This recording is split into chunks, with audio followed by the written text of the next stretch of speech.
I remember hearing really good things about the first LEGO Movie's video game adaptation. Of course, when that came out, I played it on the Vita when handheld games still had that isometric, really watered down LEGO experience. So I was looking forward to playing the LEGO Movie 2 video game on the Nintendo Switch, even more so because I recently re-watched the movie a few weeks ago with a friend. So with the movie still clear in my head, I went to GameFly, got the game, and it is my most recent addition to my let's get caught up with all the LEGO games that I missed project. So here is my review of the LEGO Movie 2 video game for the Nintendo Switch. Real quick, if you haven't watched the LEGO Movie 2, I would suggest you avoid this part of the review because of spoilers. I will be spoiling a big thing that happens at the end of the first act. The LEGO Movie 2 is about Emmett, Lucy, and the rest of the gang in a bit of a post-apocalyptic scenario after what happened in the epilogue of the LEGO Movie. While fighting off cutesy alien invaders, they are visited by another alien called Captain Mayhem, who requires their assistance with some kind of ceremony. Not wanting to go, Captain Mayhem kidnaps all of them and takes off, leaving only Emmett and Lucy behind to go on a journey through the galaxy to save their friends. Now let's talk about what's different.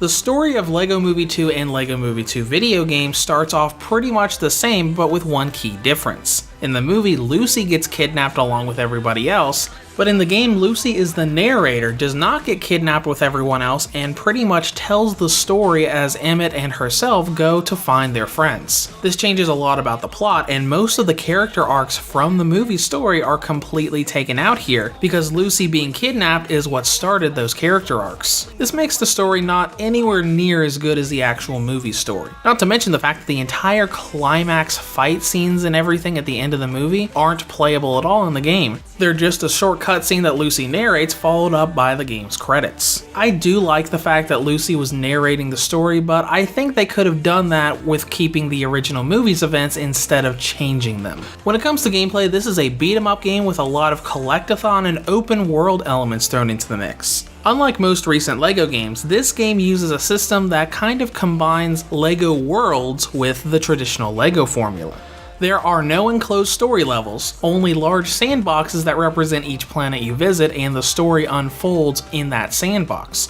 You talk to NPCs to start quests and side quests, and you just move around on the sandbox getting things done as you go along. I do kind of like this format because it feels like a traditional open world game instead of just being open world for the hub and not the actual levels. It really gives you a lot of freedom because you can do main quest stuff and then side stuff and go back to the main quest stuff and use pretty much whoever you want to play as outside of specific situations. But it did change how you solve puzzles.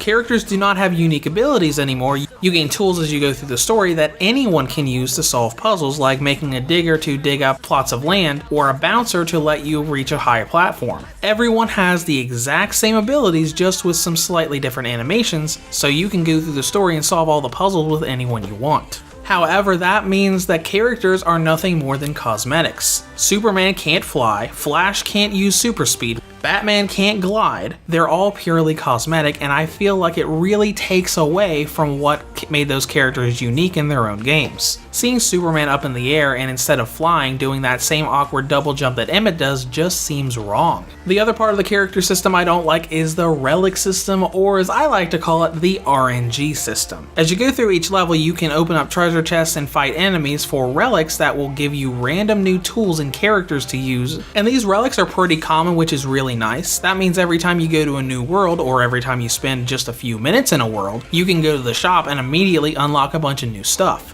But that also means you have no way to unlock a specific character outside of playing the RNG game and hoping you get them randomly. I spent the entire game trying to unlock Marsha the Mermaid, and I didn't get her unlocked until I'd completely beaten the story and had spent at least a good hour or two grinding and grinding for relics over and over again. Now, the change I did like is how you build new objects. When you bust up objects, you get studs as currency, but you also get colored Lego pieces. And every blueprint for anything you can build has colored pieces that are required to build it, just like you have to use specific colored pieces when you buy bricks in bulk in the real world and try to build something from them. This was a really neat system, and it works well, especially in the second world, or the sandbox world, where you can build a ton of huge buildings and create a town with all of those pieces you've been collecting in the story.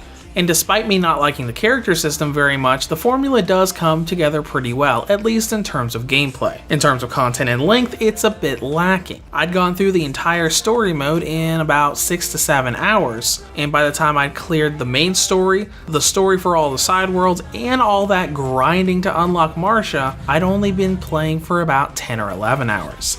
That's not very much for a LEGO game, especially compared to some other recent ones. Now, when we get into presentation, the visuals look pretty good. Dock mode looks great. Handheld mode does have some jagged edges, but overall it doesn't look too bad. Performance is where things really start to go downhill here.